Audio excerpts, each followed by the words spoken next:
એટલું બધું આત્મકેન્દ્રિત, મતલબ કે આત્માને કેન્દ્રમાં રાખીને છે. એટલે એક એવું તત્વ છે, એને ભગવાન સમજાવવા વાળા હતા, અર્જુન વિચારવા વાળો હતો. ત્યારે 30 શ્લોક એમને ભગવાને 11 થી લઈ અને 30 શ્લોક સુધીના લગભગ 20 જેટલા શ્લોકો ભગવાને આના વિશે એક આત્મ તત્વને કેન્દ્રમાં રાખીને કીધેલા છે. જગતનું બહુ મોટું તત્વજ્ઞાનનું નિરૂપણ આ અધ્યાયમાં છે. સાથે સાથે આજે જે ગીત બોલ્યા કે આજે પુરુષોત્તમ માસ અત્યારે ચાલે છે, અધિક મહિનો કોઈ એને કહે છે. જે ઉત્સવો આપણા છે એમની પાછળ એક સાયન્સ છે અને આની પાછળ પણ એક વિજ્ઞાન રહેલું છે. જે આ ઉત્સવ, જે આ મહિનો આવેલો છે, એટલે પછી એની ઉપર સીધું વિજ્ઞાન ન સમજે લોકો, એટલે એની પાછળ પુરાણકારો એને કથામાં ઢાળે કે આવું થયું તેવું થયું. કેમ કે આપણે હંમેશા જનમાનસ કદાચ ગમે તેટલું ટેકનોલોજીમાં આગળ જશે, એ કથાનું ભૂખ્યું રહેશે એને હંમેશા. એટલે આ પિક્ચરનો જે કન્સેપ્ટ છે એ કથાનું જ એક અપડેટ ફોર્મ છે, કથાનું જ એક આધુનિકીકરણ છે.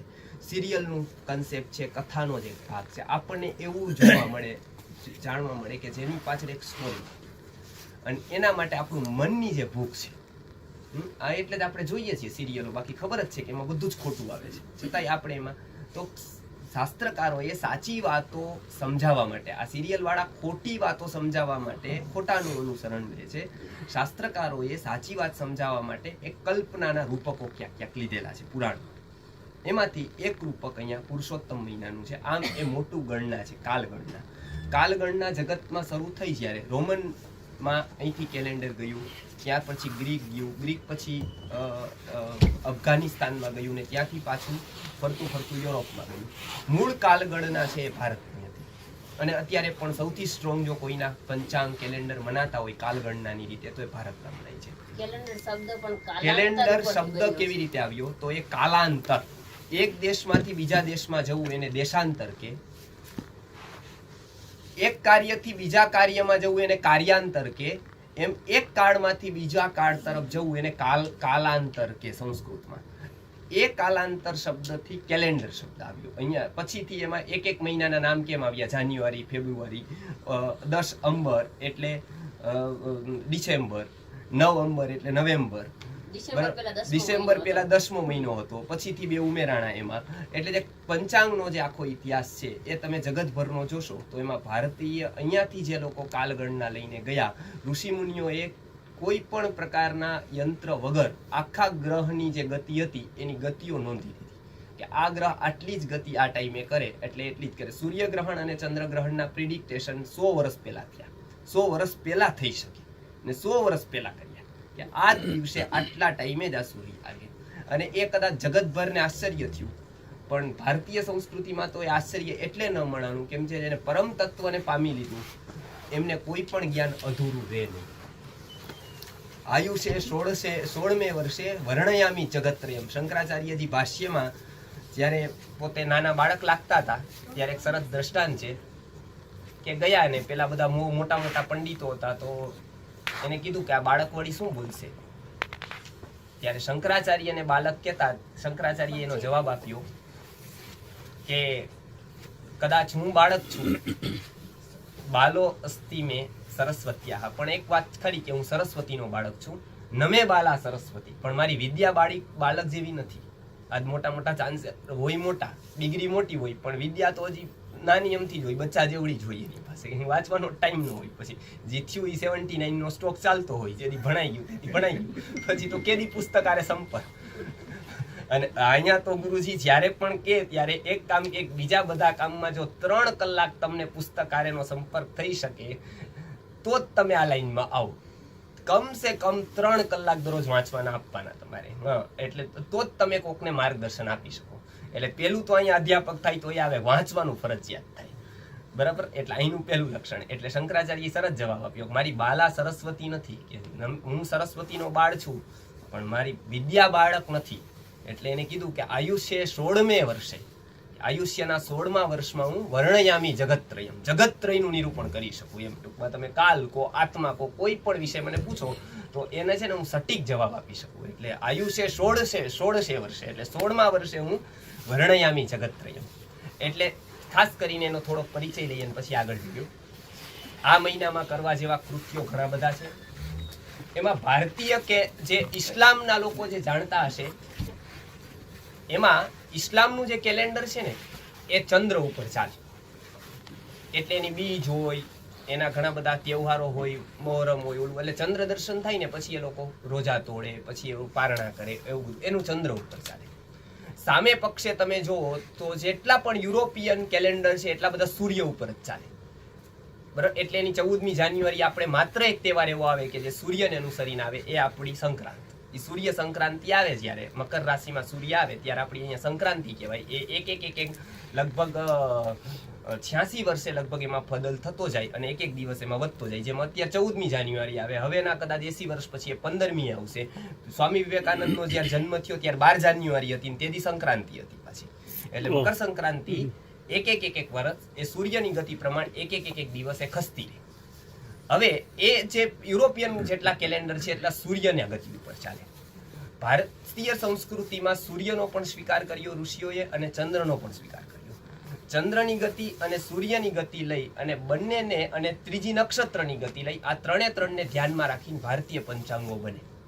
એટલે આપણે ત્યાં તિથિનો ક્ષય આવે, તિથિ વૃદ્ધિ આવે, એ બધું તમે જોશો તો એનું આખું એક ગણિત છે પંચાંગનું. એવી રીતે એવી ગણિત કરવા જતા સૂર્યના જે દિવસો ગણાય તો 365 થાય, જે આખા વર્ષના ગણાય એ સૂર્યની ગતિ પ્રમાણે ગણાય. એટલે તમે યુરોપિયન કેલેન્ડર જેટલા પણ જોવો એટલો 365 દિવસના હોય, ડેટ પ્રમાણે, જે 31 હોય, 30 હોય, 28 હોય, જેમ લીપ યર હોય. એવી રીતે ચંદ્રના કેલેન્ડરમાં 354 દિવસ થાય. હવે મુસ્લિમો 354 દિવસ માને, યુરોપિયન કન્ટ્રી 365 દિવસ માને. આપણે શું માનવાનું? હવે આપણે આ બેન સાથે લઈને ચાલવાનું. એટલે બેન ભેગા તો કરવા, વર્ષે હિસાબ તો પાકો મળવો જોઈએ, ટેલી થવો જોઈએ. એટલે દર વર્ષે 10 દિવસ ઘટે. સૂર્યને જે ચંદ્રને જતા એને બેને સરખા કરવા હોય તો 10 દિવસનો તફાવત આવે. એ 10 દિવસનો તફાવત 3 વર્ષે 30 દિવસનો થાય. એટલે 30 દિવસે 1 મહિનો વધે. બરાબર. હવે એ 1 મહિનો જે વધ્યો એ આ સરખો કરવા માટે છે. આ લોકો વેપારીઓ માર્ચ એન્ડિંગ આવે એટલે બધું શું કરે કે સરખું કરે. 10 દિવસ બંધ રાખે દુકાનો, 5 દિવસ મેન્યુફેક્ચરિંગ બંધ રાખી દે, બધા એકાઉન્ટન્ટ એમાં લાગી જાય, બેંક વાળા 4-5 દિવસની રજા રાખી દે, પછી એ સરખા કરે બધાના હિસાબ. એમ આપણે ત્યાં કાલના હિસાબ અહીંયા સરખા કરવાના, એ આપણે કઈ કરવાના નથી હોતા, એ તો છે કરવા વાળા કરે જ છે પંચાંગમાં. બરોબર. આપણા જીવનમાં એ દિવસો બહુ મહત્વના આવે, એને સંધિના દિવસો ગણાય. સૂર્ય અને ચંદ્રની જે સંધિ થાય, એટલે અત્યારના દિવસોમાં ઋષિ મુનિઓએ કીધું કે જે તમને છે ને આ મહિનો તો આમે ગિફ્ટમાં જ મળેલો છે. આ 30 દિવસો કહેવાય જ નહીં આપણા, કેમ કે આ વધારાના કહેવાય. હવે નવું વર્ષ તો હવે પાછું ચાલુ, હવે નવું જે ચાલુ થશે એ નવો મહિનો ચાલુ થશે આપણા પ્રમાણે. જેમ કે આ જ્યેષ્ઠ છે, હવે તો પેલા પૂરો થઈ ગયો માનો કે વૈશાખ, હવે જ્યેષ્ઠ શરૂ થશે તો હવે તો શું આવ્યું એમ. એટલે ઋષિ મુનિએ એવું કીધું કે આ છે ને એટલે એને 30 એટલે અધિક હતો એટલે એને મલ કીધું. પછી પુરાણમાં એની કથા છે, 4 પુરાણમાં એની કથા આવે છે. એમાં બ્રહ્મવિવર્ત પુરાણમાં એમની કથા છે. એ પ્રમાણે સામાન્ય જનતા સમજે એમાં એમને કીધું કે આ મહિનાની એક દેવી હોય, એ અધિષ્ઠા, અને એની સાચી વાત છે, બધા મહિનાના એક દેવી દેવતાની કલ્પના છે. અને એ રીતે ભારતમાં 33 કરોડ દેવતા છે નહીં. કરોડ શબ્દ કોટી શબ્દ છે ત્યાં, અને કોટીનો અર્થ થાય છે, 2 અર્થ થાય છે, એક કરોડ અને એક પ્રકાર. 33 પ્રકારના દેવોનું વર્ણન છે, 33 કરોડ દેવી દેવતા નથી. પછીથી બધાએ જેમ આવે એમ કહી દીધું 33 કરોડ. એટલે આપણે ત્યાં 33 કરોડ હોય, બીજું નામ આવે, એક નામ બતાવો એના. બરાબર. એટલે આપણે ત્યાં એવું ચાલે, બધું જ છે ને કોન્ક્રીટ જોઈ શાસ્ત્ર પ્રમાણે. બરાબર. પછી આપણે ત્યાં શું મેં કીધું ને, ગુરુ સ્થાન આપણું નબળું આવી ગયું. એટલે પછી આપણા બધા માર્ગદર્શક એવા થયા, પછી આપણા બધા ભણાવાળા એવા થયા, કેવા વાળા એવા થયા, એમને ખબર ન હોય, આ કેદી વાંચ્યું ન હોય કાંઈ. રિટાયરમેન્ટ લઈને વિચાર થાય કે વાલો ભગવદ્ ગીતાના પાઠ કરાવી નાખીએ એમ. એ લાઈન લે, હવે બધું તો જગતમાં કરી દીધું, હવે કાળા ધોળા જે કરવા નતા એ થઈ ગયા, હવે કઈ રહ્યું નથી, તને તે ગીતા બૈસી. ભારતીય મૂળ કન્સેપ્ટ આવો નથી. અહીંયા મૂળ વગર કોઈ વ્યક્તિ બોલી ન શકે. જેને પાકું જ્ઞાન તત્વનું છે એને ઉપદેશ કરવાનો અધિકાર છે, એ જ કહી શકે. નહીંતર હજારો લોકોના જીવનમાં અંધારો પથરાઈ જાય. એટલે આમાં એ જ ઉપદેશ કરે, એ જે પરંપરા પ્રમાણે જે ગુરુકુલ સિસ્ટમ આવે એ મુજબ જે શાસ્ત્રના પાઠ થાય, એ મુજબ જે વિચારે. નહીંતર તો આ કાલગણના કેવી રીતે થાય? તમે ભગવદ્ ગીતાનો 11મો અધ્યાય જોશો તો કેટલી જગ્યાએ કાલની ગણના કરવી પડે કે આ કેવી રીતે ભગવાન કે છે માસાના માર્ગ શીર્ષોહમ. તો માર્ગશર મહિનાથી વર્ષ ચાલુ થાય ત્યારનું, અત્યારે ચૈત્રથી થાય, ગુજરાતમાં કારતકથી થાય, તો બધી રીતના કેવી રીતે અર્થ કરવો? તો એટલું ડીપ વિચારવું પડે. આ લોકો તમે જોજો લેબમાં એવું કેવું વિચારતા હોય, જીવન ને જીવન એમાં જાય. અને આપણે ભૂલે ચૂકે કોઈ કદાચ 2-5 વાર આપી દે કે હવે કાંઈ સમાજ જોતો જ નથી, કાંઈ મેં તો 3 વાર આમાં કાઢી નાખ્યા એમ ટૂંકમાં ગીતામાં. પણ તમે જોઈ આવો, એ ખાલી આ લોકો કે ભાઈ તમે 4 વર્ષ ત્યાં કામ કરો, બ્રહ્મ જ્ઞાન થઈ ગયું અમને, કે આટલું બધું હલાવો છો, કાંઈ થયું તો નહીં, કાંઈ તમારું કાંઈ બ્રહ્મ જ્ઞાન તો થયું નહીં. એવી રીતે જોઈ આવો, આપણી પાસે ભૌતિક આકાંક્ષા પણ નથી, ભૌતિક કંઈક મહત્વાકાંક્ષા હોય ને એ આપણી પાસે નથી. આ એવરેસ્ટ ચડવાનો તો 40 લોકો મરી ગયા, અત્યારે જે મંગળ ઉપર જાય છે એમાં 50 આવવાના નથી પાછા, અને છતાંય તમને આશ્ચર્ય લાગશે 500 ઉપર નામ થયા છે.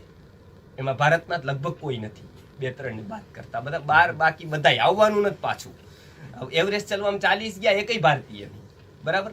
હવે આપણે તો એવું વિચારીએ કે હવે એમાં જઈને શું કરવું, એવું ત્યાં શું ડાયટું ઉપર ત્યાં જઈને કરવાનું એવરેસ્ટમાં એમ. આ થોડી જમીન બમીન આવે તો અમે કંઈક આમ મોલ બોલ ખોલી, કાં કંઈક દુકાન ખોલી એમ પેપ્સી પીવડાવવા વાળાની, એમાં અમે કંઈક કામ કરી, ઓલા થાક્યા હોય તેને પેપ્સી વેચીને પૈસા અમે ઊભા કરી. બાકી અમારે શું ડાયટું છે, એવરેસ્ટ ચડીને શું મળવાનું છે? અહીં તો સીધો જ પ્રશ્ન એવો થાય કે એમાં શું હવે ટૂંકમાં. હા, એટલે આપણી ભૌતિક ક્ષેત્રમાં મહત્વાકાંક્ષા નથી ને અધ્યાત્મમાં તો એના ઉપર જાય. એટલે પુરુષોત્તમ મહિનાનો મતલબ પછી એમાં પુરાણમાં કથા આવી કે એટલે એને મલમાસ જાહેર કર્યો, અને એમાં પછી વળી દેવી દેવતાઓ એના દેવી હતા એ તો કોપાઈમાં ત્યાં મને મલ મારું તો કઈ કિંમત ન રહી, એટલે એ બ્રહ્માજી પાસે ગયા. અને બ્રહ્માજીએ એને વિષ્ણુ ભગવાન પાસે મોકલ્યા, અને વિષ્ણુ ભગવાને કીધું કે ના, હવે મારું નામ તને આપું છું. એટલે પુરુષોત્તમ છે એ ભગવાનનું નામ છે, એટલે એને મહિનાનું નામ આપ્યું. હવે આ છે ને એક રૂપક છે, એટલે આ તમે કહાની કહો તો એને તરત સમજાઈ જાય બધા, હા એને પુરુષોત્તમ ભગવાને નામ આપ્યું છે. પણ વાસ્તવમાં તત્વજ્ઞાનની રીતે તમે વિચારો, વેદાંતની રીતે, તો આ વર્ષ આ મહિનામાં જેટલું બને એટલું સત્કર્મ કરવાનું, એટલું આપણા માટે નહીં જીવવાનું. આ નેટ પ્રેક્ટિસ કરવાની ઋષિ જીવનની, કે જે હજારો વર્ષ પછી જે પદ આપણે પામશું, કાંઈક આગળ જીવનમાં જશું, એની નેટ પ્રેક્ટિસ ક્યારે કરવી? તો કે નેટ પ્રેક્ટિસ આવા ઉત્સવોમાં કરવી બધા એમાં આ મહિનો. એટલે આ મહિનાઓમાં વાતાવરણ એવું કરી દેવાનું, એટલે બધું સત્સંગ આ તે એ બધું ચાલે છે. એનું કારણ એવી વાતાવરણ નિર્મિતિ થાય તો કેટલા બધા લોકોને આગળ જવાનો રસ્તો મળે. આ એનું વૈજ્ઞાનિક મહત્વ, કે 30 દિવસ વધે, આમ તો એ વધારાના વધ્યા, એને આપણે આ મહિનો પુરુષોત્તમ મહિનો કહેવાનો. અને એમાં ઋષિઓનું એવું કહેવાનું કે ગ્રહણ છે, એમાં બધામાં જે પણ નિયમ આવ્યા ને એની પાછળ કંઈક ને કંઈક કહેવાનું થતું હતું. એવું જ સૂર્યગ્રહણ વખતે છે, એવું જ ચંદ્રગ્રહણ વખતે છે. એના વૈજ્ઞાનિક મહત્વ પણ છે. પણ કદાચ જ્યારે પ્રલય થયો છે સૃષ્ટિમાં, આપણે ત્યાં 3 પ્રકારના પ્રલય મનાયા, એની વાત આપણે ક્યારેક કરશું, પ્રલયની વાત આવશે ત્યારે. આયુર્વેદ પણ એને સ્વીકાર કરે છે, 2 પ્રકારના પ્રલયો આયુર્વેદ સ્વીકાર કરે છે. જનપદોધ્વંસ નામની જે વ્યાધિ થાય આયુર્વેદમાં, એ જગતના પાપો વધે ને એટલે ભગવાન, એટલે કુદરત જ જગતમાં રોગો ફેલાવી દે, અને એનાથી મનુષ્યની સૃષ્ટિ ઓછી થતી જાય. કેમ કે અહીંયા પાપ, મનુષ્ય જગતમાં તો જ રહી શકે જો એ જગતના નિયમોને પાડશે. જો એ પાડવાનું બંધ કરશે એટલે જગતમાં હાનિ થવાની. એટલે એવું ન થાય એના માટે ઘણું બધું કીધું. એમાં પ્રલયો થાય એ હંમેશા સૂર્યગ્રહણ અને ચંદ્રગ્રહણ, આ 2 વખતે સૌથી વધારે પ્રલય થાય. બધા જ ગ્રહણ વખતે પ્રલય ન થાય, પણ પ્રલયો જ્યારે થયા ત્યારે ગ્રહણ હતા. ગ્રહણ જ્યારે થાય ત્યારે ગ્રેવિટેશન જે પૃથ્વીનું હોય ને એ ઓછું થઈ જાય, ગુરુત્વાકર્ષણ બળ છે એ ઓછું થઈ જાય પૃથ્વીનું. એટલે અનેક પ્રકારના જીવો ઉત્પન્ન થાય. ત્યારે ગુરુત્વાકર્ષણ પૃથ્વીનું ઓછું થાય ત્યારે એક લાઈનમાં આવે સૂર્ય, ચંદ્ર ને પૃથ્વી, ત્યારે હંમેશા પૃથ્વીની નષ્ટ થવાની સંભાવના વધી જાય. એટલે ઋષિઓએ કીધું કે તમે જપ કરો એમ. તો પેપર વાળા બધા ભોજન ન કરો, જપ કરો. લાભ એ થાય કે કદાચ માનો પ્રલય થાય અને કદાચ પૃથ્વીનો નાશ થઈ જાય ને આપણે જપ કરતા જાય તો ભગવાન એમ કે છે કે અંતકાલે ચ મામેવ સ્મરણ ઉક્ત્વા કલેવરમ, એમ જે મારું જપ કરતો જશે ઉત્તમ સદગતિને પામશે. એ એક ફાયદો થાય ટૂંકમાં. જો અને કદાચ બચી જાય તો આપણે તો બીજું કરી શું દીધું 2-3 કલાકમાં. કદાચ પ્રલય થાય નહીં તો જવાનું શું આપણું? તો આપણે બાર પિક્ચર જોવા જાત, એની બદલે જપ કરી. આપણે બધું દાવ ઉપર લગાડ્યું જ નથી કાંઈ. આપણા તો 3 કલાક જ ગયા ને. એટલે કોક પૂછતું હતું કે આ બધું ખોટું નીકળે તો મહાભારતની મિરેકલ, ત્યારે અમે એમ જવાબ ગુજી આપતા હતા, અમે આપી દીધી કે તો આપણે જરાય ગભરાવા જવાની જરૂર નથી ટૂંકમાં. કેમ કે આપણે કઈ બહુ મોટો દાવ લગાવેલો નથી. આપણે મંગળ બુધવાર 1-1 કલાક આપેલી તેવું માનશું, આપણે પિક્ચર જોઈ લીધું, બીજું શું હતું? આ બધું કલ્પના કદાચ નીકળે તો સૌથી હાની તો કોની છે? આના ઉપર જે જીવન ચલાવે છે, આના ઉપર એને બહુ મોટો દાવ લગાડી દીધો. આપણે લોટરીમાં ઘણા હારી ગયા, પણ આવા દાવ કોઈએ લગાવ્યા હોય એવા તમને આપણા ધ્યાનમાં નથી આવ્યા. બાકી લગાવ્યા જ ઘણા, એ કહી દઉં હું તમને. આવા દાવ લગાવવા વાળા ભારતમાં ઘણા છે ને ઘણા હતા, પણ ફરક એટલો કે એના ફોટા છાપવામાં આવે નહીં, એનું ક્યાંય સન્માન થાય નહીં, એ હાઇલાઇટ ક્યાંય થાય નહીં, એટલે આપણે એને ગોતવા પડે, એ આપણને ગોતવા ન આવે. અને મોટે ભાગે આપણે જે ગોતવા આવતા હોય એ એવા હોય નહીં, અહીંયા આપણી જ લાઈનના માણસો હોય, બરાબર. આપણે આવું કંઈક જોતું હોય, આપણે વેપાર વધારવાનો હોય ને આપણે અહીંયા આવી જાય કે ભાઈ તમે આ 2-5 જપ કરજો તમારો વેપાર વધારે, તો આપણે ક્યાં મુક્તિ કાંઈ જોઈ છીએ? આત્માનું નિજી કરવા વાળા કરશે આ ફૂડા. આપણને તો મહાત્મા કોક કહી દે ને અત્યારે તો એવું થાય ભારતમાં કે કોક કદાચ જાવ મને ગાળો જ બોલે, એવાય સંતો છે અત્યારે તો, અને સંતાઈ કહેવાય પાછા.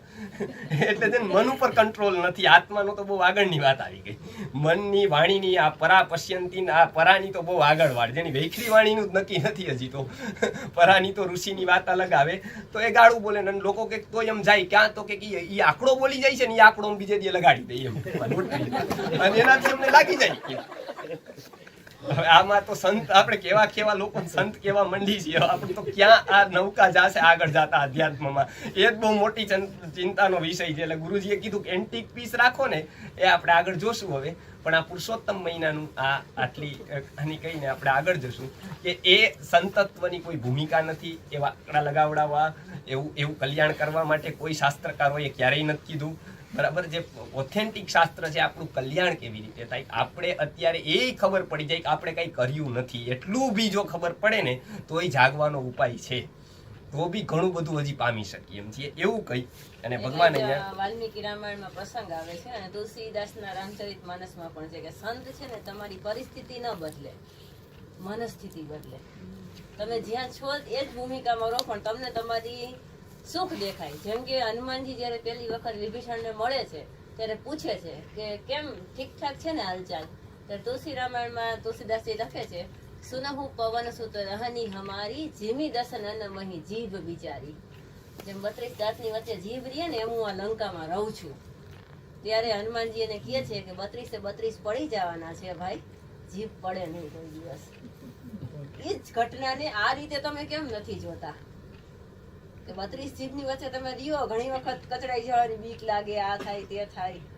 જીભ કોમળ છે, પણ જે કોમળ છે એ રીએ છે લાઈફ ટાઈમ, અને જી રાક્ષસ જેવા કઠોર છે એ વયા જાય છે, મોડા આવે ને વેલા જાય. એટલે તમે આ આઉટલુક થી તમારી લાઈફને જુઓ, પોઝિટિવ આઉટલુક રાખો. એટલે સંત છે ને પોઝિટિવ આઉટલુક આપે, વિધાયક દ્રષ્ટિકોણ આપે, મનસ્થિતિ બદલે, પરિસ્થિતિ નો બદલે, હસ્તક્ષેપ નો કરે ક્યારેય. તો એટલે આપણે 18મા શ્લોકથી જોતા હતા, અંતવંત ઇમે દેહા નિત્યસ્યોક્તા શરીરિણઃ અનાશીનો પ્રમેયસ્ય તસ્માદ યુધ્યસ્વ ભારત. આમાં શરીરિણઃ અપ્રમેયસ્ય શરીરિણઃ નિત્યસ્ય ઇમે દેહા અંતવંત ઉક્તાઃ તસ્માદ ભારત હે અર્જુન યુધ્યસ્વ એટલે યુદ્ધ કર. એવું અહીંયા ભગવાને કીધું કે નાશ રહિત અપ્રમેય એટલે જેને જાણી ન શકાય. અહીંયા અલગ અલગ પ્રમાણની ચર્ચા છે. પ્રત્યક્ષ પ્રમાણથી ઘણી વાત ખબર પડે, ઘણી વાત આપણે અનુમાનથી જાણીએ, અને ઘણી વાત શબ્દ પ્રમાણથી જ ખબર પડે.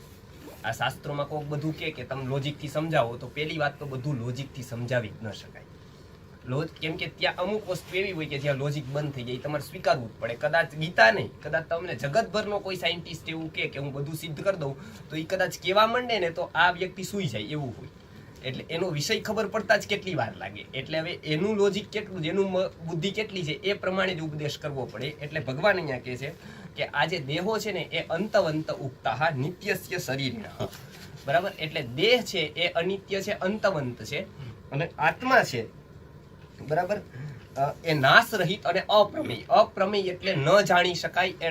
અહીંયા એવો કહેવાય કે ન જાણી શકાય, પણ એનો અર્થ શંકરાચાર્યજીએ કર્યો છે જાણવાનો અતિશય દુષ્કર. અપ્રમેય એટલે ન જાણી શકાય એવું નથી, કેમ કે કેટલાક તો જાણીને ગયા આગળ, અને જાણો તો જ તમે આગળ જઈ શકો, એ શરત આવશે. એટલે અતિશય દુષ્કર હોવાથી એને ન જાણી શકાય એવું કીધું. એટલે અહીંયા ભગવાને એવું કીધું કે એ આત્મા છે એ છે, પણ તો અર્જુનને પ્રશ્ન થાય કે તો મને અત્યાર સુધી ખબર કેમ ન પડી? તો કે અતિશય જાણવાનો દુષ્કર છે. એક જ શરીરમાં રહેતો હોવા છતાં પણ તમારા કોઈ એક્સરે, કદાચ કાલ સવાર જો નીકળી જતા હોત એક્સરે, તો આ ગીતાના પ્રવચનની જરૂર ન રહેત કદાચ.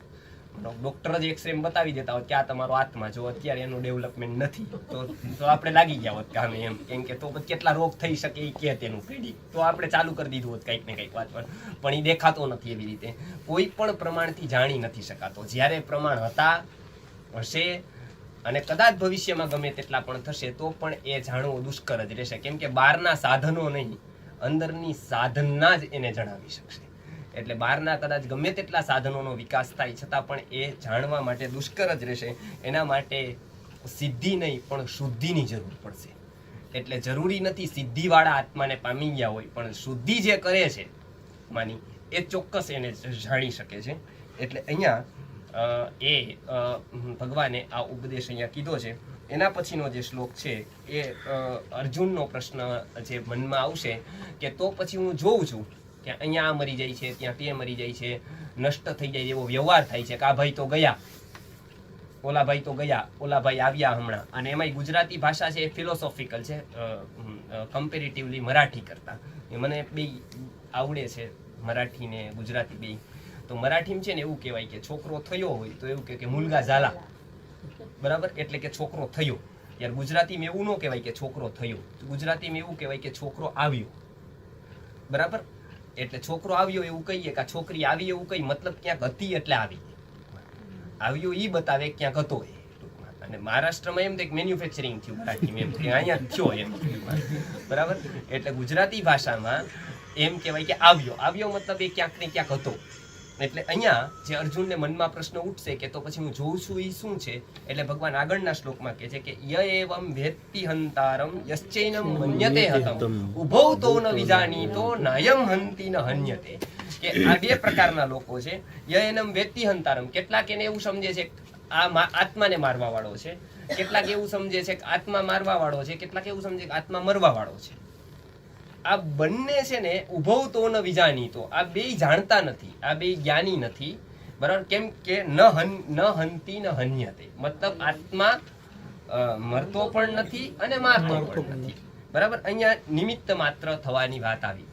હવે આમાં છે ને સાંખ્ય દર્શનનું ઘણું બધું આવી ગયું. આના વિશે શરીરથી આત્મા જુદો છે કે નહીં, આ શાસ્ત્રાર્થ છે ને જ્યાં સુધી તત્વજ્ઞાનનો જન્મ થયો, ઇવન ગ્રીક, ઇન્ડિયન બધાનો, ત્યારથી આ પ્રશ્ન હંમેશા બધાની સામે આવ્યો છે.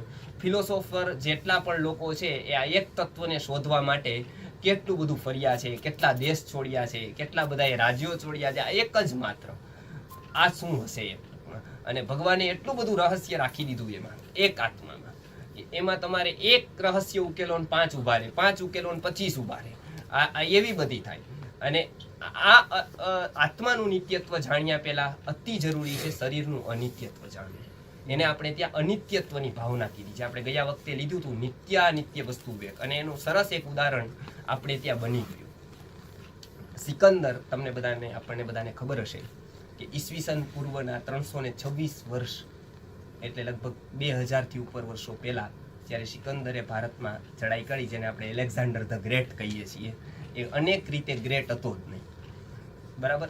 એની જો ભૂલો ક્યાં ક્યાં થઈ એનો ઇતિહાસ વાંચવા જેવો છે આખો ભારતનો. કે એ ધર્મપાલજીએ એમના જે સિરીઝ લખેલી છે આખી, ધર્મપાલજી કરીને એક હિસ્ટોરિયન ત્યાં જે ગાંધીજીના શિષ્ય હતા, અને ગાંધીજીની પ્રેરણાથી પોતે ત્યાં જ્યારે નોકરી કરવા ગયા ત્યારે યુરોપમાં, ત્યારે એમને યુરોપના અનેક દસ્તાવેજોનો અભ્યાસ કર્યો જે અંગ્રેજોએ લખેલા હતા. અને પછી એને સાચો ઇતિહાસ એમને 18 ભાગમાં લખેલો છે, એ પુનરુત્થાન ટ્રસ્ટથી છપાયેલો છે. ઇવન રાજીવ દીક્ષિતજીને કોઈ વાંચતું હશે તો એમને બી ઘણું એમના વિશે કહેલું છે. તો અહીંયા જ્યારે એલેક્ઝાન્ડર, જ્યારે સિકંદર જ્યારે ત્યાં હતો એમના દેશમાં, ગ્રીકમાં, ત્યારે યુનાનમાં, ત્યારે એને છે ને એક મહત્વાકાંક્ષા બહુ, રાજ્ય મેળવવાનું, મોટું થવાનું. પછી ધીમે ધીમે વધતી ગઈ એને જગત જીતવાનું સપનું જોયું. એમ જેમ જેમ, અને એક હંમેશા એવી છે કે જેમ ઘી અગ્નિમાં નાખો તો અગ્નિ ઠરે નહીં, વધે. એમ તમે જેટલી ઈચ્છાઓ અને કામનાઓ પૂર્તિ કરતા જાઓ એમ ભૌતિક ઈચ્છાઓ છે ને વધતી જ જાય તમારી. અહીંયાથી ન જાતું કામના કામોપભોગેન શામ્યતિ હવિષા કૃષ્ણ વર્તમેવ ભૂય એવા અભિવર્તતે. સ્મૃતિમાં શું કીધું કે આ છે ને એવી છે કે જે તમને જેમ જીતતા જાવ એમ વધતી જાય. આજે આ બાંધ, કાલ ત્યાં, કાલ પરમદી, આજે અહીંયા, ત્યાં. આ ભૌતિક જે છે ને એ વધતી જશે. એટલે ક્યાંક એને કંટ્રોલ રાખવો પડશે. એને છે ને એરિસ્ટોટલે પૂછ્યું, એના ગુરુ, કે આમાં કઈ વાંધો નહીં ને? હવે જો તત્વજ્ઞાનીની ખરી પરીક્ષા અહીંયા સૌથી વધારે જો દોષિત એ થાય જો ખોટું પ્રાયશ્ચિત આપે. આપણે ત્યાં આપ્ત જે છે રાગ દ્વેષ હોવા છતાં પણ એ અન્યથાવાદી નથી, એ ખોટું ન બોલે ક્યારે પણ શાસ્ત્ર વિષયમાં, લાભ જતો કરી દે ગમે તેવડો. બાકી ઈ જો ખોટું બોલે ને તો સૌથી મોટો દંડ એને થાય. એટલે એને ખાસ ધ્યાન રાખવું ધાર્મિકોએ. આપણે ત્યાં ધાર્મિકો એટલે કાંઈ ખબર ન પડે એવા ભગત એનું કામ કરીને રાખે, બસ એ કોઈને કાંઈ જવાબ ન દે, આવા નહીં. કેમ કે જગતની સમસ્યાઓ હલ કરવામાં બુદ્ધિ મારવાની છે. તો જેવી તેવી વ્યક્તિઓ આવે ને ગમે એ કરી જાય તો અહીંયા મઠ મંદિર જેવું થઈ જાય, કઈ હાલે જ નહીં. આ તો બધા ના બુરા ચોરો થઈ જાય. આ તો ભારતીય શાસ્ત્રોનું શુદ્ધ સ્વરૂપ જળવાય જ નહીં જો આવી રીતે બધા બેસે તો. એટલે તત્વજ્ઞાની એ ખાસ ધ્યાન રાખવું, આસક્તિ જરા પણ કોઈની લાગે નહીં. અને એમના જવાબ આસક્તિપૂર્વકના મોહપૂર્વકના ન હોવા જોઈએ. એટલે છે ને એને બને એટલો મોહ ઓછો કરવાનો, એટલે એની લક્ષ્મણ રેખા મેને રહેવાનું. એટલે છે ને શાસ્ત્રકારોએ આવા લોકોને લક્ષ્મણ રેખા દોરી દીધી છે. નહીતર આખા જગતના મોહ છોડતા છોડતા કદાચ એકાદામાં લાગી જાય, ત્યાં સેન્ટ્રલાઇઝ થાય એનું, બરાબર. પછી એ ખોટો હોય તો એના દુર્ગુણો ન દેખાય એને. એટલે એ છે ને ગલત નિર્ણયો લે, એ બહુ ભારી પડે ધાર્મિક સંસ્થાઓને. એટલે એરિસ્ટોટલ છે ને એ તત્વજ્ઞાની ખરો, બહુ મોટો, પણ આ ભારતીય તત્વજ્ઞાનીની જે દ્રઢ રીડ છે ને એ એનામાં નહીં. એટલે અહીંયા પણ એવા થયા. એવું કહું, અમારા ગુરુજીના તો અમે કેટલા એવા દાખલા જોયા. અત્યારે નથી એટલે હું એમનું નામ લઈ શકું, બાકી તો હું એવા ઘણાને ઓળખું છું.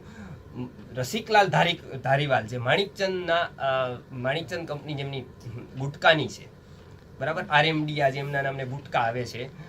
એમને ફેક્ટરી ચાલુ કરી, દરરોજ 3 કરોડનો એમ નફો હતો એમને ડેઈનો. અને એને છે ને આ ઘણું બધું એમને એવું દેખાણું, પોતે એમાં બધું ઘણા અનુભવ થયા. પૂનામાં રે, વારાણસી આવ્યા, કોઈ અમારા ગુરુજીનું નામ આપ્યું, એમની પાસે પ્રાયશ્ચિત લઈ આવો, એ છે ને એ તમને હોય કહી દેશે. એટલે આવ્યા ને એમને એમ કીધું કે મારે છે ને આમાં કંઈ કરવું છે તો શું કરવું, એમ પ્રાયશ્ચિત કરવું છે તો શું કરવું, એમ તમે કયો કરી નાખો.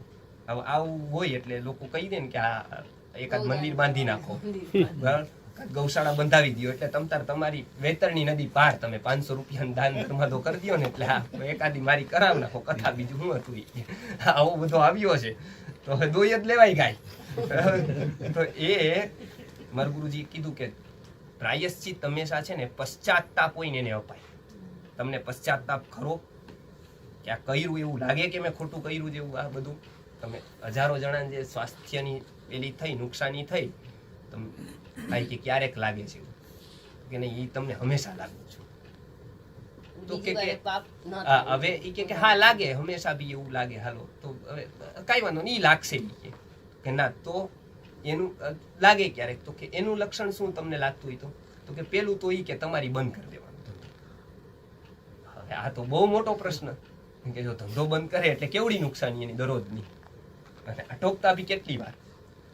આ તો ન બને, આનાથી કોઈ સહેલો રસ્તો હોય તો બતાવો. બાકી કઈ તમારે બંધાવાનું હોય, આ હોય તે હોય, એ તમે જે કરો એ પ્રાયશ્ચિત નહીં થાય, એટલું કહો. એ તમારે ત્યાં કરવું હોય કરો, મારે કઈ કરવાની જરૂર નથી એવું કઈ, પણ તમારું આ પ્રાયશ્ચિત નહીં ગણાય.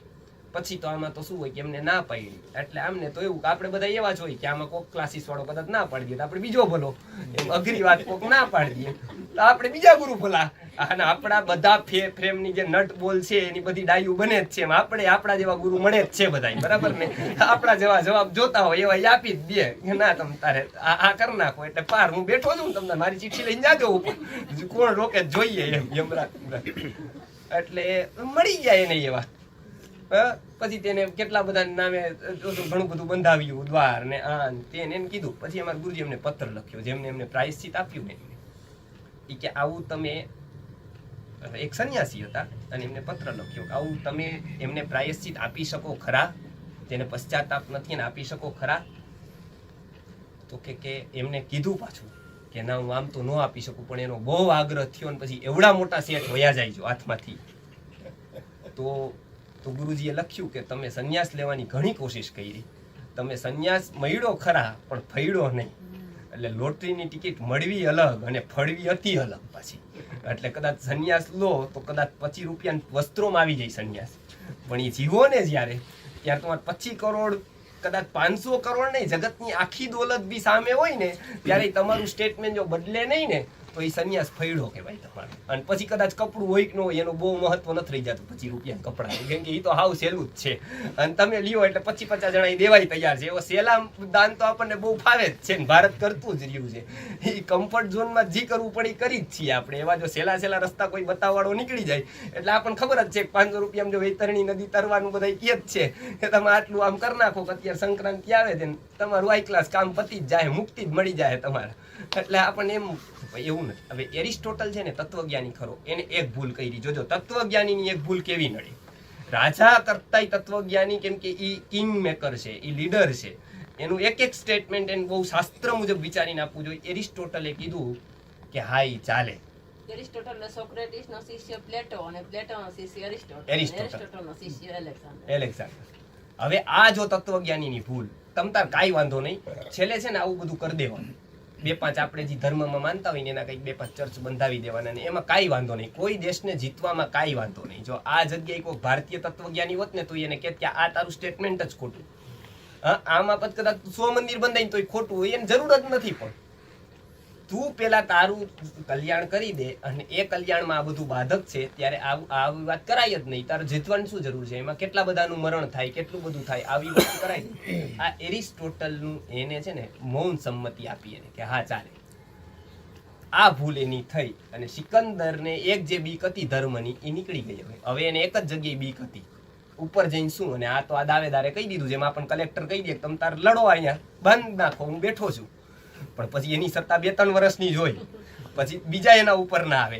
એમ અહીંયા કઈ એની ચિઠ્ઠી તો હાલે નહીં એરિસ્ટોટલની ઉપર તો. એટલે છે ને સિકંદર પછી પાછું જોયું. પુણ્ય તો અતિ, પુણ્યનો ઉદય હોય ત્યાં સુધી તમે જીતતા જ જાઓ. સાચું કામ કરો, ખોટું કામ કરો. કબીરજી કહે છે ને, કબીરા તેને પુણ્ય કા જબ તક રહો ભંડાર, તબ તક અવગુણ માફ હે ગુના કરો હજાર. એક દેશ જીતતો ગયો, કેટલા લોકોને માર્યા, એક હીરા પાછળ એમને કેટલા લોકોની ફના કરી દીધી. એક જે જમીન કેટલા બધા દેશોના રાજાને ખાલસા કર્યા. ફરતો એ ભારતમાં આવ્યો. ભારતમાં જો તે દિવસે ચાણક્ય નો હોત ને તો તે દિવસે ભારત ગયું. અને અહીંયા આપણે ગુજરાતી બચાવ્યું છે અત્યારે છેલ્લે, અંગ્રેજ વખતે મુસ્લિમ વખતે તો આ દયાનંદ સરસ્વતીએ બચાવ્યું છે. નહીંતર પંજાબને. પણ સૌથી વધારે ગુજરાતી માણસની એક નબળાઈ રહી છે, ગુજરાતીઓને ક્યારેય ઓળખી ન શકે. એટલે દયાનંદ સરસ્વતી જે અહીં ન ઓળખાણા. હરિયાણા અને પંજાબ ગયા ને પછી એનું અહીં ફરતો આર્ય સમાજ અહીં આવ્યો. ત્યાં સુધીમાં તે કે ના એ તો બધું ખરાબ જ બોલે છે. ત્યાં સુધીમાં એવી પ્રેસ્ટીજ હતી સ્વામીજીની અહીંયા કે એ સાચું જ કહેતા હતા હંમેશા કે આ ખોટું આ લોકો. ત્યાર તો એ કે ના એ તો બહુ જલદ બોલે છે, એટલે અહીંયા ન ઓળખી શક્યા એમને. એટલે એ ત્યાં એવી રીતે સિકંદર ફરતો ભારત આવ્યો. ચાણક્ય એ દિવસે, ચાણક્ય એટલે ગુરુકુલમના આચાર્ય, એમને છે ને અનેક રાજાઓને કીધું, પોતે ઝૂંપડીમાં રહે અને રાજ સિંહાસનને બધી સલાહ આપે નિરપેક્ષતાથી. પોતે પોતાની રીતે કે એમાં આપણને બધી ચાણક્ય વિશેની તો ઘણી બધી ખબર છે. એમને એવી વ્યૂહરચના ગોઠવી એટલે એ અડધું કદાચ વિશ્વ જીતનારો સિકંદર ભારતમાં પાછો પડ્યો. સંધિ કરવી પડી. આગળ રાખીને આપણને ખબર છે કે યુદ્ધ થયા પછી શું થયું, ઘણો સાચો ઇતિહાસ તો ભણાવતો, પણ અહીંયા એને પાછી પાની કરવી પડી ચાણક્યના હિસાબે. ચાણક્ય જો એક બુદ્ધિમાન વ્યક્તિ જો અહીંયા થાય આચાર્ય એટલે કેટલાને સાચું સમજાવી શકે, એટલે એને બધાને સમજાવી આપે. નહીંતર અહીંયા શું થાય, અહીંયા છે ને એક વાત મૂળમાં ન રહી. ભગવાને જે 9મો અધ્યાય કીધો ને એમાં રાજવિદ્યા કીધી. રાજવિદ્યા રાજગુહ્યમ પવિત્રમિદમ ઉત્તમમ. જે સંગઠનની વિદ્યા છે ને સૌથી મોટી વિદ્યા છે, અને એનો જ અહીં ચોટો છે. અંગ્રેજો જોજો, વેલેસ્લી ગયો, એ મારા ગુરુજી ઘણી વાર દ્રષ્ટાંત આપે છે. એકમાત્ર એનામાં સંગઠનાત્મકતા જોવો, એકમાત્ર એ ઉપર રે, એના અંગ્રેજોનો ઝંડો ઉપર રે એટલા માટે કેટલાય રાજીનામું તરત આપી દીધું. કે વેલેસ્લીને એને ન ફાવ્યું વોરન હેસ્ટિંગ્સને, એટલે વેલેસ્લીએ રાજીનામું આપી દીધું. વોરન હેસ્ટિંગ્સે બધો વહીવટ સંભાળી દીધો. અહીંયા એક રજવાડું બીજા રજવાડાએ ફાવ્યું નહીં, એટલે તરત બીજે દિવસે દુશ્મનો વાર ભળીને આના ઉપર ચડાઈ કરી. બરાબર? કેમ કે અહીં વ્યક્તિગત અહંકાર એટલો બધો, આપણે વાત ધર્મની બધી કરીએ પણ વ્યક્તિગત એટલો બધો અહંકાર કે કોઈ યારે કઈ જરા કઈ થોડું કામ તેમ થયું નથી કે આપણો પિત્તો ગયો નથી, કે એવું હું ચલાવી જ કેમ લઉં એમ. એટલે અહીંયા આ બધું થયું. એટલે એમાં છે ને એને જવું પડ્યું. જતું છે ને એ નીકળો. હવે પાપોદય શરૂ થયો. હાર ત્યારે ભારતમાં એને મળ્યું. પછી એ ફરતો છે ને જંગલમાં. હવે એને ચિંતા, કેમ કે જે સપના જોયા હતા ને એ કરોડ ભૂસ થતા જોતા હતા, અને હજી એ તો હતું જ. સંપત્તિ કેટલી બધી, કેટલું બધું મેળવેલું હતું. આઘાત તો લાગી ગયો હતો. પછી છે ને એક આઘાતમાં ને આઘાતમાં એને તાવ આવ્યો. હવે જો એક રોગ સિકંદરને થયો છે, તાવ આવ્યો એમાં મેલેરિયા થઈ ગયો એને. હવે જ્યાં સુધી તમારું પ્રબળ પુણ્ય હોય ત્યાં સુધી તમે ગમે તે કરો કાંઈ ન થાય. પણ જો જે પાપનો જ્યારથી ઉદય શરૂ થાય ને, કર્મ સિદ્ધાંત જે ભગવાને સમજાવ્યા ત્યારથી એની પડતી શરૂ થઈ. શોધતો તો શું શું અતિશય જેમ એ મેળવતો ગયો તેમ ભય વધતો ગયો. કેમ કે જેને અનેક લોકોને માર્યા હોય ને અંદરથી બહુ ભયભીત હોય. એટલે આપણે ત્યાં સિંહની જીવનમાં પ્રશંસા કરી. મરણ વખતે સિંહ છે ને બહુ ડરપો. સિંહ 10 પગલા હાલે ને પાછળ જોવે, થોડોક હાલે ને પાછળ જોવે. કેમ કે સિંહે અનેકને માર્યા છે. એટલે શાસ્ત્રમાં એનું નામ આવ્યું સિંહ અવલોકન. સિંહ અવલોકન એટલે તમે થોડાક પ્રવચનમાં આગળ જાઓ, લેખનમાં આગળ જાઓ ને એટલે પાછળ જોવો કે મેં શું શું લખી દીધું છે, પછી પાછા તમે આગળ વધો. એને કહેવાય સિંહ અવલોકન. સિંહ જેમ અવલોકન કરે ને, કેમ કે એને કેટલાય માર્યા છે પેલા, એટલે ભયભીત હોય જ. બધું થઈ જાય પછી ઉપરથી જોવું એને વિહંગાવ. એમ વિહંગાવલોકન કહેવાય. વિહંગ એટલે પક્ષી, પક્ષી જેમ અવલોકન. એટલે સિંહ જેમ થોડોક જોઈએ ને એમ સિકંદરને છે ને આવું કેટલા યારે વેર, એટલે અતિશય ડર. અને હવે તો કદાચ તાવ, થોડુંક બિલાડીને ખવડાવવું પડે એને જમવાનું પેલા બિલાડીને ખવડાવે. કેમ કે કોઈ ઝેર આપી દે, કેટલી બધી કોઈ ઝેર આપી દે તો શું કરવું? કેમ કે હવે તો આમાં કોણ ક્યાં જાય, અંદરથી કેણાય ફૂટી જાય. હવે આટલું બધું ડર, બધું આમાં શાંતિ ન મળે. એમાં એને ગુરુની વાત યાદ આવી. ગુરુએ કીધું તું જ્યારે ચિંતા કરે ને ત્યારે અહીંયા આવતો રહે છે, હું એનો રસ્તો બતાવીશ. પણ જ્યારે ભારતમાંથી તું જીતી નહીં ત્યારે કોક એક સંન્યાસીને એક આચાર્ય લેતો આવજે. એને એન્ટિક પીસ તરીકે કોક જોતો હતો. એટલે છે ને સિકંદરે બોલાવ્યો કે કોઈ જો જંગલમાં હોય તો તમે એને લઈ આવો, તલવાર લઈને મોકલી આપ. જે આવશે એને સિકંદર મોં માગ્યું ઇનામ આપશે એમ ટૂંકમાં. એટલે એને લઈ જવા હતા ત્યાં ગ્રીકમાં. એટલે કે ગુરુની ઈચ્છા પૂરી થઈને એના લીધે ગુરુ મને આશીર્વાદ આપી દે, હું બચી જાઉં. આવી છે ને મેન્ટાલિટી આ લોકો ખોટા ભારત ઉપર આરોપ કરે છે. સૌથી વધારે ક્રિશ્ચિયાનિટીમાં આવી માન્યતાઓ છે બધી, કે કોઈનું પાણી આપી દે રોગ મટી જાય, કોઈક આશીર્વાદ આપી દે સ્વર્ગ મળી જાય. આવું કહું ઓછામાં ઓછું હોય તો ભારતમાં છે એવું. કેમ કે અહીંયા ગુરુકુલ મોક્ષ. એટલે એ ભારતમાં છે ને અહીંયા કર્મ વ્યવસ્થા તોતિંગ મજબૂત બનાવેલી છે. અને એક ગીતા ઉપરના ભાષ્યકારો થયા ને એને આ દિવાલ એટલી બધી પરફેક્ટ ચણી દીધી ને કે આ જેવા તેવાનું તો કઈ કામ નહીતર તો આપણે ત્યાં એવા ઘણા થયા છે. એવું નિરૂપણ કરવા વાળા ઘણા છે કે જે એનું મન ફાવે એમ કહી દે કે આ તમને આમ મળી જાય, તમને આમ મળી જશે, તમને આમ મળી જાય. પણ મૂળ એટલા તોતિંગ કર્યા ને એટલી વ્યવસ્થા ટકાવેલી ને એટલે અહીંયા વાંધો નથી આવ્યો. એટલે એને છે ને મોકલ્યા. હવે આલમ મહારા એ વખતના સાંખ્ય દર્શનના આચાર્ય ગુરુકુલ ચલાવે. ગુરુકુલ ચલાવ્યું ત્યારે એવું ચલાવ્યું એમને, અને છોડ્યું ત્યારે એવી રીતે છોડી દીધું કે એવી વ્યવસ્થા બીજાને સંભળાવીને નીકળી ગયા ને જંગલમાં તપ કરે. એટલે છે ને એક વસ્ત્ર પહેરે ખાલી અહીંયા નીચે, તપ કરે, પોતે બેસે ત્યાં ઝૂંપડીમાં રહે. આલમ મારા. એટલે બધા લોકો આવ્યા કે જગતના સમ્રાટની આજ્ઞા છે કે તમને ત્યાં બોલાવ્યા છે સિકંદરે, તમારે આવવાનું છે. તો કે જે દિવસથી મેં ઓલા સમ્રાટની આજ્ઞા માનવાનું શરૂ કર્યું છે તે દિવસે મારો કોઈ સમ્રાટ છે નહીં આ જગતમાં. એ હશે તમારો, મારો કાંઈ નથી એમ ટૂંકમાં. બરાબર. હવે અહીંયા સૌથી વધારે ઓલું લાગે. એટલે કે આપકે જૈસે વહાં બહુત આતે, હા તો કે વો આતે હોંગે વો હમારે જૈસે નહીં હોંગે.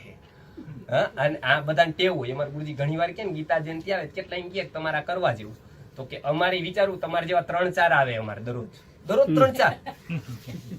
ત્યારે તો કઈ ન બોલ્યા કે અમારે વિચારવું પડે ને કોનું કરવું કોનું ન કરવું. એટલે પછી સારો સંબંધ થયો ને પછી અમારા ગુરુજીએ કીધું તમે એક દી સેટ કીધું તું અમારા જેવા 3-4 આવે, તમે એક બતાવી થયો, વધારે ને એક ખાલી એક બતાવો, ગુલામ થઈ જવાય તમારો. મારા જેવા 3-4 આવતા હોત ને તો મારે આવવાની જરૂર ન રહેતી. એટલે એને શું છે કોઈ બી કમ્પેર કરી દઈએ આપણે તો આપણને બધા સરખા. શું ટકે શેર ભાજીને ટકે શેર ખાજા ઓલી કવિતા આવે છે ને કે ભાઈ આપણે તો કદાચ 50 રૂપિયામાં પૂજા કરી દેતા હોય ઈ હરખા, ને ગુરુકુલે સરખું, ને આપણે કોઈ ટીચર નોકરી કરતા હોય ઈ સરખા, ના એક સંસ્કૃતના ટીચર ઈ સરખા, ને ગુરુ ઈ સરખા, ને આપણે તો શું ટકે શેર ભાજી. કેમ કે આપણે વેપારી રત્નોના નહીં ને. એટલે ઓલા ગામડા વાળાને જઈને પૂછો ને આ કોહિનૂર ને આ ઓલો તો કે આ બરાબર છે, આમાં એટલું જામતું નથી એમ ચમક બમક થાય, પણ એની હીરાની કિંમત નથી એની. બાકી આટલો હોય તો એની કિંમત બહુ હોય. એમાં આપણે શું છે કે આપણે સમક દમક જેની દેખાતી હોય એ આપણા માટે મોટા કે ના ના એની તો બહુ જગ્યાએ જાહેરાત હોય છે એટલે એ મોટા એમ. કેમ કે આપણે રત્નન ઓળખીએ ને. ઉદાહરણ છે કે સોનું લેવા જાય ને એમ કે થોડુંક વધારે નાખો તો એમ માનવાનું કે બકાલાનો ઘરાક છે સોનાનો. એમાં એમ ન કહેવાય ભાઈ થોડુંક 1/2 ગ્રામ વધારે નાખો અને હું એકાદ 2 મરચા નાખી દો તો વાંધો ન આવે. બસાક વાળી કઈ બોલે નહીં, ઉલટા ને એમ કે વધારે થોડુંક નમતું રહ્યું ભલે રહ્યું છે. એટલે એમને કીધું એટલે કે આપ કે જैसे બહુ તો કે वो आते होंगे हमारे जैसे नहीं होंगे. એટલે કે आप आते हैं कि हम बुलाए उसको, કે નહીં તો એ તમે બોલાવો, તમે તાર બોલાવવા હોય એને એમ ટૂંકમાં. એટલે પછી તો સિકંદરને કીધું કે આજ પહેલી વાર એને એવો વ્યક્તિ જોયો પોતે મોકલ્યો હોય કોઈને ના નો આવ્યો હોય. હવે તેને કીધું કે હવે તો બીજા 2-3 એના પેલાને મોકલ્યા અને પોતે આવ્યો રડતો ખડતો ત્યાં, તલવાર નીકાળી અને કે તમે વિચારી લેજો કે તમારું શું થાય જો તમે ના પાડો. તમે વિચારજો થોડું તમે શું થાય. એટલે કે એ વિચારતો આવ્યો છું નાનપણથી કે મારું શું થવાનું, એટલે તું અહીં પહોંચી ગયો છું એમ ટૂંકમાં. પણ તું વિચારી દે તારું શું થશે એ તે નથી વિચાર્યું. હવે બહુ એમ કે તમ તાર મારવો હોય તું અહીંયા જ છું, તમ તારે આ હું જગતભરમાં આ બધું કેતો આવ્યો છું કે આત્મા શરીર જુદા છે ને આજ મને સાંખ્ય દર્શનનું આ પ્રેક્ટિકલ થઈ જશે, તમ તાર તું મારી લે. હવે એને આવો અભય વ્યક્તિ જોયો જ નહોતો. આ મસ્તી એને જોઈ એક કપડામાં. અને આ સિકંદર તો અચંબ પામ્યો કે આની પાસે આમ તો કાંઈ નથી અને આમાં તો આ એક રે છે. એટલે એને મ્યાનમાં તલવાર લાગી દીધી. પૂછ્યું કે આપ ક્યાં કરતે? આને પૂછ્યું કે આપ ક્યાં કરતે? હું તો બસ આ જગત જીતી, આટલું બાકી રહ્યું ને આટલું બધું એ કરી દીધું. उससे क्या होगा, बाद में क्या करोगे? तो कि इतना जीत लेंगे इतना जीत लेंगे, बाद में मैं आराम करूंगा, बस वो मैं अभी कर रहा हूँ. आप जो बाद में करने वाले हो वो मैं अभी कर रहा हूँ. અને તો એક વાત તત્વજ્ઞાની જો નકર કોક એવો જેવો તેવો તો ગાડું દઈને ભગાડત. જો જુનાગઢના જંગલમાં ભૂલમાં વયો ગયો સિકંદર તો એને ગાડું દઈને ભગાડી દીધો હોત એને કે ભાઈ આમાં તો મહાત્મા ગાડું જ બોલે છે. પણ આ સિકંદરને એક વાત તર્કથી સમજાવે. એટલે જેમ સિકંદર પ્રશ્ન કરે ને એટલે ઓલાને ખબર, કેમ કે આલમારા એટલે સાંખ્ય દર્શનના મહાન આચાર્ય, એને ખબર પડી ગઈ કે આ વ્યક્તિ ક્યાં ચૂક્યો છે. અને આ સિકંદર એ બહુ બુદ્ધિમાન, કેમ કે જેવો તેવો થતો જ નહીં, એને સાચું મળ્યું નહોતું. એટલે સિકંદર તો એની પાસે બેઠો પછી કે ઓર કુછ બતાવીએ. તો આને તો બધું ચાલુ કર્યું બતાવવાનું કે ભારતનું મહત્વ શું આ શું. એટલે એને લાગ્યું કે આ તો બહુ કઈક વિચિત્ર છે, આ બધું જે વાતું કરે છે તો બહુ સારી છે. અને એને તેની ગ્રીકની વાતું ચાલુ કરી, તમારે ત્યાં આમ ને ઓલું આમ ને. એટલે કે હાલે તો કઈ આ તો અમારું જાણે એમ ઘણું બધું. એટલે પછી એને કીધું કે અભી થોડે દેર કે લીએ આ સકતે આપ. હવે ઈ નમ્યો. જો હવે અર્જુન જેમાં ઉપદેશ અર્જુને કીધું ને તદ્વિધિ પ્રણિપાતેન પરિપ્રશ્નેન સેવયા, તો કે ચલો હવે જે તલવારથી નહોતો આવવા તૈયાર, એ પ્રેમથી એને કે ચલો જાતે હે કે. અને આગળ લઈ ગયા એને. આગળ લઈ જઈને સિકંદરે બધી વાત કરી. એટલે ખબર પડી ગઈ કે આ વ્યક્તિ યોગ્ય છે, પણ આ જે ખોટી વસ્તુ થઈ ગઈ છે. પછી તો ત્યાં રહ્યા સાધનામાં, પોતે અહીંયા હકીમો આવે, ડોક્ટરો આવે. સિકંદર કે માંદગીનો કોઈ ઉપાય ખરો? બધા હકીમોએ કહી દીધું કે હવે કોઈ ઉપાય. તો કે બધું કીધું કે કોઈ ચમત્કાર કરો. પછી આ બધા ભુવાન, ડાકલાન, કાળા દોરાવાળા અને લાલ દોરાવાળા બધા લોકોને બોલાવ્યા કે આમાં કોઈ કાંઈ કરી શકે તો. કોઈની કાંઈ એમાં કેટલાય ગેરંટી આપતા હોય, કેટલાય એવું કહેતા હોય કે ના અમે આ બાંધ દઈ તો આ વયું જાય, અકાળે મોત ન થાય. એ બધાને બોલાવ્યા કે તમ તાર જી બક્ષિસ જોઈએ, પણ જીવવું છે મારે. હવે આ તલબ સિકંદરની 40મા વર્ષે જીવવા માટે આ કહેવાય ને કે એ હવાતિયા મારતો હતો જીવવા માટે. અને આ બાજુથી કેટલાય હકીમો આવે, નાડી જોવે ને ભસ્મો આપે ને કોઈ અસર ન થાય. પુણ્ય જ્યાં પૂરું થઈ ગયું એટલે મારા કે આપ પછી આમને પૂછ્યું કે આપકો ક્યાં લગતા હૈ, आपको क्या लगता है क्या करोगे? तो कि अब ये सब छोड़ दो, अब कुछ होने वाला नहीं, वो स्वीकार कर लो. હવે તું છે ને આ બધું સ્વીકાર કરી લે.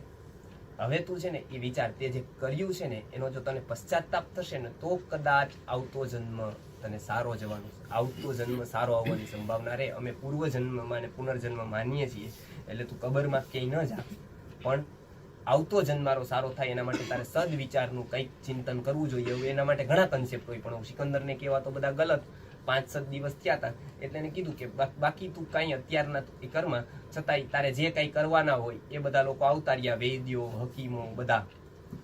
કોઈ ફેર થયો નહીં. આલમારાએ જે કીધું હતું કે બસ આ કાંઈ કોઈ કરી શકશે નહીં, એને બધું જોયું એમનું. અને એને જોઈને કીધું કે તારા અંતિમ દિવસો જ છે. હવે જે તારાથી અન્યાય થયો છે એ કદાચ હું નહીં. ત્યારે એ જગતનો સમ્રાટ આની પાસે પોક મૂકી નડી ગયો, આપ બચા લીજીએ, હું નહીં. हमारे भगवान भी होते ना तो भी नहीं बचा पाते. ये कर्म का सिद्धांत है ना वो हमारा बहुत तो है. उसमें जो वो मैं भी होता ना मुझे यही फल मिलता. अभी एक ही रास्ता रह गया है, वही कर. દરરોજ જેમ જેમ એની વાત સાંભળતો જાય, અને આ સિકંદર એક જ અફસોસ કરે છે. જોજો એને કેટલું બધું લખ્યું, તમે જો હિસ્ટ્રી, કે આલમ મારા મને પેલા કેમ ન મળ્યા. અને આપણને આ 50મા વર્ષે આ અફસોસ નથી. જો સિકંદર તો માનો યુનાન નો હતો, આપણને આવા આલમ મારા મળતા જ નથી. આપણા હોવર વયા જાય તો, અને આપણે સેટિસ્ફેક્શન છે, કાંઈ વાંધો ને, આપણે તો અહીંયા ગંગ નાયા થોડું પુણ્યદાન કરી દીધું ને આપણું જીવન ધન્ય ધન્ય થઈ ગયું. આપ કે જૈસે સમજાને વાલા કોઈ મિલા. સિકંદર આવું કે છે જેની પાસે કોઈ કમી નથી, ईसानी सत्तानी कोई कमी नहीं. आपके जैसा व्यक्ति मुझे मिला नहीं. हमारा क्या है कि ये तो हमारा भारत में ये रहा है गुरु का, ये બધું સમજાવે ને એક વાતને ઓલો વધારે ને વધારે ઇન્ટરેસ્ટ લેતો જાય. હવે છે ને એમાં એને છેલ્લું પૂછ્યું તો હું શું કરી શકું. ત્યારે આલમ મારાએ કીધું કે हमारी संस्कृति के हिसाब से आप कुछ ऐसा करके जाए, કંઈ એવી કરીને જાવ કે જગતમાં એનું માર્ગદર્શન લે, કોક વ્યક્તિ એનાથી માર્ગદર્શન લઈ લે એવું તમે કરીને જાઓ તો તમને થાય, બાકી તમને કોઈ બચાવી ન શકે. કર્મ તમારા જો સારા નથી તો તમારી જગતમાં કોઈ શક્તિ એવી નથી કે તમને બચાવી શકે. એટલે જ અમારે ત્યાં સત્કર્મનો આટલો મહત્તા છે, આટલી બધી મહત્તા અમે એટલા માટે ગાઈ છે. એટલા માટે મારા આટલા બધા શાસ્ત્રો આ કર્મ વ્યવસ્થા ઉપર ઊભા છે. આ ભગવાનની એક વાણીના એક શબ્દો ઉપર હજારો લોકોએ હજારો દિવસો સુધી શાસ્ત્રો જ લખ્યા છે, બધું ભૂલીને.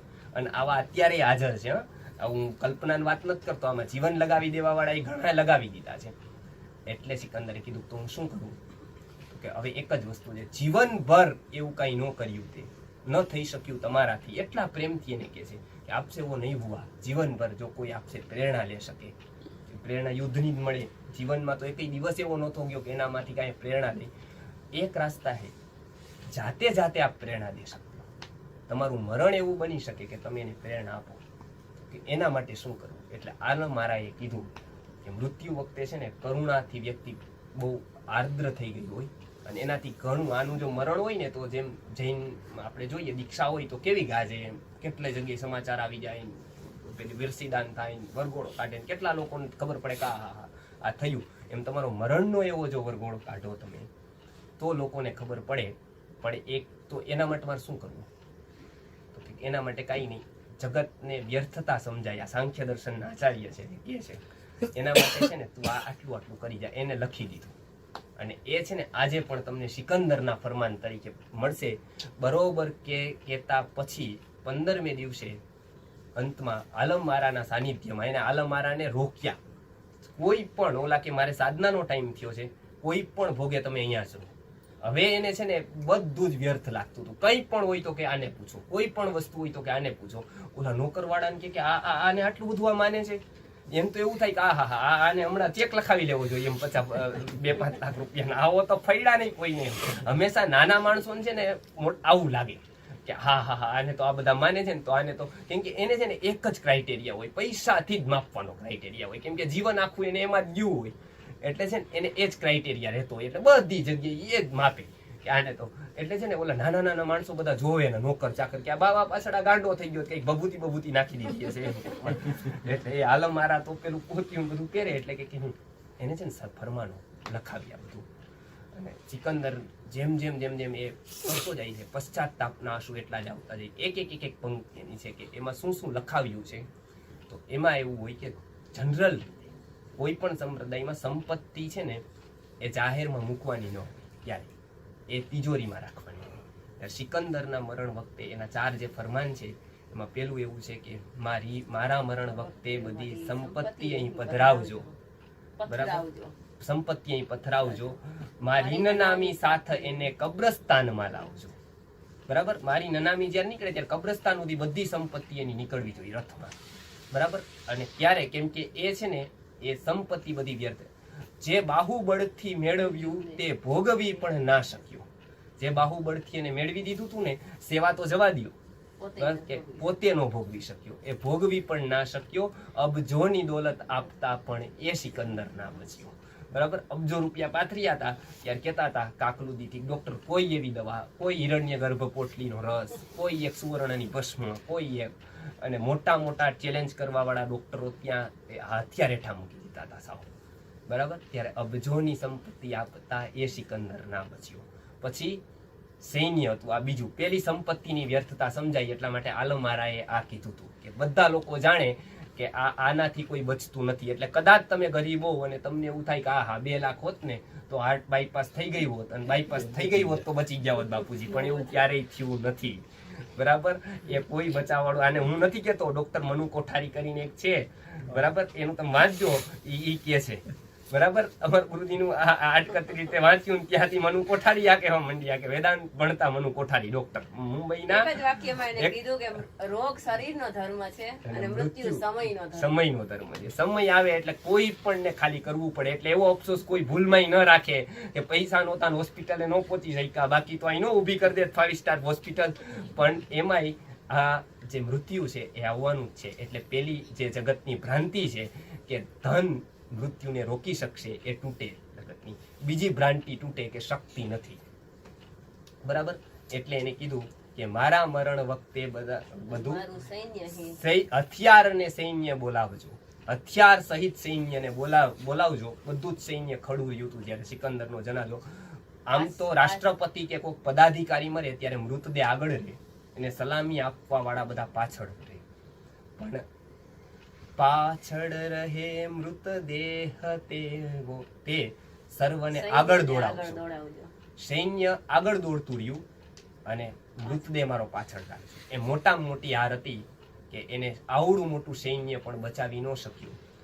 એ શું સમજાવવા માંગતા હતા ત્યારે હવેના ફરમાનમાં એ કહે છે કે વિશ્વ આખું જીતનારું સૈન્ય પણ રડતું રહ્યું. આખું વિશ્વ જેને જીતી લીધું હતું એવું સૈન્ય ત્યાં રડતું હતું, અને વિકરાળ દળ ભૂપાળને ના કાળથી બચાવી શક્યું.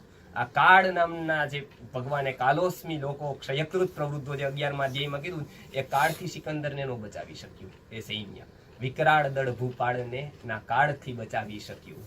બરાબર, એટલે સૈન્યની બીજી વાત, શક્તિ મૃત્યુથી કદાચ મને મારી પાસે બહુ મોટું સૈન્ય હશે અને હું બચી જઈશ તો આવું કંઈ ત્યાં ચાલવાનું નથી. એટલે એ પણ એમને ન બચાવી શક્યા. એટલે બીજું કીધું. ત્રીજી વાત જે છે ને મેઇન આવે છે, જેમાં આપણા બધાની બહુ મોટી ભ્રાંતિ છે અને ડોક્ટર એના ઉપર બહુ પ્રાઉડ કરે છે કે અમે આટલા લોકોને બચાવીએ છીએ.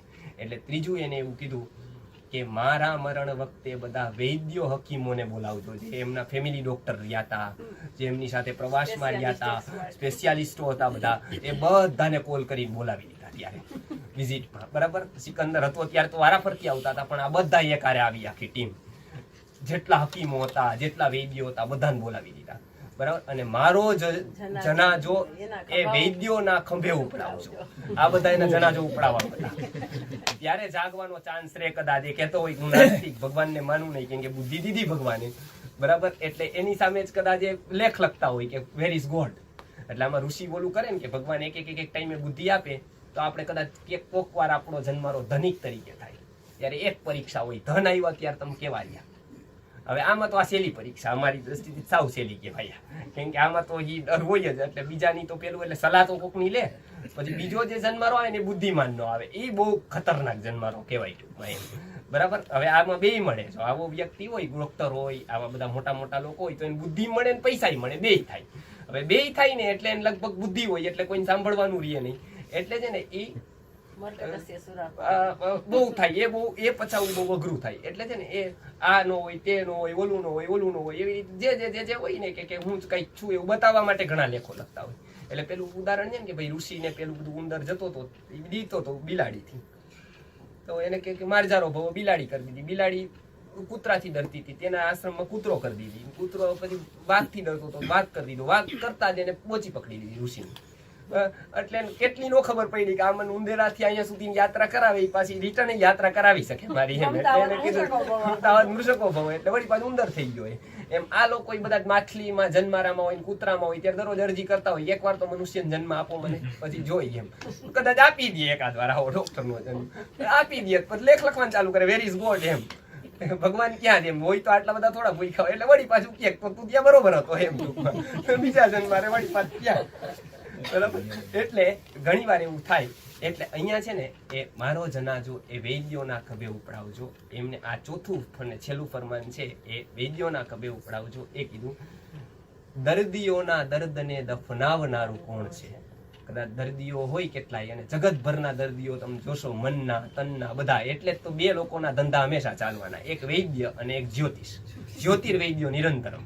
બરાબર. આ બે જ્યારથી સૂર્યચંદ્ર છે ત્યારથી આ બે છે, અને જ્યાં સુધી સૂર્યચંદ્ર રહેશે ત્યાં સુધી આ બે રહેવાના. કદાચ બીજા બધા ધંધા બદલી જાય, તમારે શેર બજાર આજ છે ને કાલ નહીં હોય, બરાબર. કદાચ રામરાજ્ય વખતે નહોતી, પણ રામરાજ્ય વખતે ભાઈ વૈદને જ્યોતિષ હતા, અને પાછા કદાચ કલ્કી નહીં પણ એના પછીના અવતારો આવશે ત્યારે રહેશે જ. એમ આ બે તો હશે એમ કે જગતમાં તનના દર્દીઓ અને મનના દર્દીઓ રહેવાના, બરાબર. એટલે આ બે ના ધંધા ચાલવાના, બરાબર. એટલે યાવતચંદ્ર દિવાકરો એ ચાલવાનું એમ, બરાબર. એટલે ઋષિઓ જે કે છે એમાં આ દર્દીઓના દર્દને દફનાવનારું કોણ છે? દોરી તૂટી જ્યાં આયુષ્યની તો સાંધનારું કોણ છે? યૌવન ફના જીવન ફના ઝરને જવાહર છે ફના, પરલોકમાં પરિણામ પડશે પુણ્યના ને પાપના.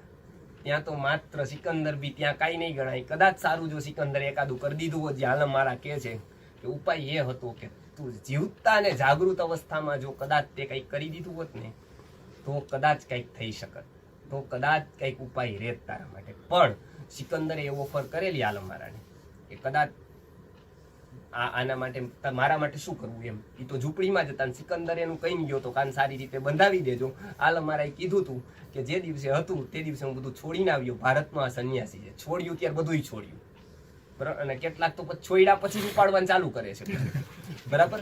એટલે આ છોડી દીધું તું ને, એક ટાઈમ હતો જ્યારે મારે જરૂર હતી, અત્યારે મારે કોઈ જરૂર નથી. અને કદાચ અર્ધ ચેતનામાં અપાયેલા એવા દાનની અસર ઉપર રહેશે કે નહીં એ મને ખબર નથી. એટલે આપણે ત્યાં ઉત્કૃષ્ટ દાન એને માન્યું. જો સિકંદરને આલમ મારા શું કે છે કે તારી અર્ધ ચેતનામાં અપાયેલા દાનની ઇફેક્ટ આ પૂરી ચેતનાથી આપવાની વસ્તુ છે દાને. અને બીજી વસ્તુ, જ્યારે કોઈ દાન ઉત્કૃષ્ટ ક્યું કહેવાય ત્યારે એની ચિંતા થઈને તમે આપો, એ એક કેટેગરીનું છે. અને પોતાની ચિંતા થાય કે મારું શું થશે હું નહીં આપું તો, સમય નહીં આપું, શક્તિ નહીં આપું તો મારું શું થશે, આ જ્યારે ચિંતા થઈને આપો ને એ ઉત્કૃષ્ટ દાન કહેવાય. એટલે આલમ મારા અહીંયા સમજાવ્યું કે કદાચ જીવનના ઘણા એવા મોકા આવ્યા હોય તારા જીવનમાં, પણ આ તે વસ્તુ જો કરી દીધી હોત તો ત્યારે થયું હોત. હવે કદાચ એ તો શું કીધું, ક્ષિપ્રમ અક્રિયમાણસ્ય કાલોહ પીબતી તદ્રશમ, કે જ્યારે કદાચ આપણને ખબર છે ઓક્સિજનના જરૂર હોય છે ત્યારે જ એને આપવો પડે છે. પછી કદાચ તમે હવાના બાટલા રાખી દો પછી કાંઈ થવાનું નથી. એટલે એ જ પરિસ્થિતિ, એ જ કાળ, એ જ સમય જ્યારે જરૂર હોય છે ત્યારે જ આપી દે તો એ થાય છે. આ સિકંદરનું જે છે, અને છેલ્લી વાત એ કીધું કે ખાલી હથેળી રાખીને સૌ જીવો જગતમાં આવતા, અને બહુજનો આ જગતમાં ખાલી હાથ ચાલ્યા જતા. એટલે સિકંદરનું જે છેલ્લું ફરમાન હતું ને એમાં એના સિકંદર ડાઈડ એમ્પ્ટી હેન્ડ્સ એવું આપણે ત્યાં કહેવાય છે. એટલે આમ તો હાથ અંદર રાખવામાં આવે એમના મુજબ અને બાંધવામાં આવે, પણ કપડામાં બે હાથ એને ખુલ્લા રાખવામાં આવ્યા હતા, કેમ કે જગત જાણી શકે કે સિકંદર જેવો વ્યક્તિ ખુલ્લા હાથે ગયો. આલમ આલા કહે છે ત્યાં કે આ કદાચ સિકંદર માટે સાચી વાત છે, પણ સૌજનો માટે નથી. તમને લાગે કે આલમ મારા ખાલી હાથ ગયા? કોને કહ્યું કે ખાલી હાથે મરી જવાના, દુનિયાથી દિલના ચારે છેડા ભરી જવાના. આલમ મારા. અને આવા તો કેટલાય ભારતીય સંસ્કૃતિમાં ઋષિઓ ગયા કે જે બહુ ભરેલા થઈ ગયા, બહુ આ જગતમાં કંઈક ને કંઈક કરીને ગયા. એટલે આપણે ત્યાં કહેવાય પેલું છે ગુજરાતી સાહિત્યમાં ઉક્તિ છે કે મીઠપવાલા માનવી છે કે જગત છોડી જશે, કાગા એની કાણ એ ઘરે ઘરે મંડાશે. એટલે કંઈક એને યાદ કરવા જેવું રાખ્યું હોય, કંઈક એવા વિચાર આપ્યા હોય તો એ અહીંયા સિકંદરની જે વાત હતી એ અમારા ગુરુજી આ શ્લોક વખતે મતલબ કે જે અહીંયા આપ્યું છે કે જે શરીરની અનિત્યતા સમજાવવા માટે. એટલે એવું કહેવાય છે, જે ઇતિહાસકાર જેમને લખ્યું છે વારાણસીના PN ઓકે, કે સિકંદર બીજું બધું તો લૂંટીને ગયો, પણ એ બધું કદાચ એને ખરાબ કર્યું, પણ એક વાત એ સારી લૂંટીને ગયો. અનિત્ય ભાવના હતી ને એ જે એને છેલ્લે લઈ લીધી ને એ બહુ સારું કર્યું. અને આનાથી કદાચ કેટલા લોકો જાગી જાય સિકંદરના આવા ફરમાનથી, તો એનું જે પુણ્ય થાય એ સિકંદરને મળે.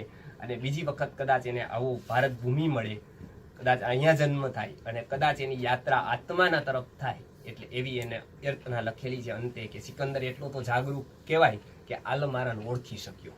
નહીંતર આપણા જેવા કદાચ ભૂલે ચૂકી ત્યાં જંગલમાં જો ગયા હોય, 2-5 રોટલીને એક પાર્લેન પડીકું આપીને આવતા, એને શું જાણ્યું છે. કે લ્યો બિચારા એને હવે કઈ નહીં હોય ખાવાનું ત્યાર તો આવી સ્થિતિ આવી હશે એમ ટૂંકમાં.